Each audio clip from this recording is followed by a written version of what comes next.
Hey guys, this is how to find zip code in Google Spreadsheet. So guys, I made this table over here so we can dive in deeper and we can understand more. So first, just simply go to your Google Spreadsheet, of course, and after that, just simply choose the cell where you want the result to appear. And from there, guys, just simply go for the formula bar and just simply type in equal sign v lookup and open parenthesis.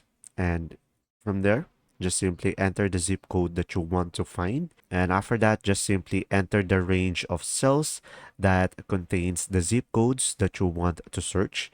And after that, just simply type comma and enter the column number where the corresponding location can be found, and just simply close the parenthesis, and from there just simply press on enter, and after that it will automatically find the zip codes for you to the locations that you have into the row. And there you go. If you found this video helpful, please like and subscribe. Thanks for watching. See ya.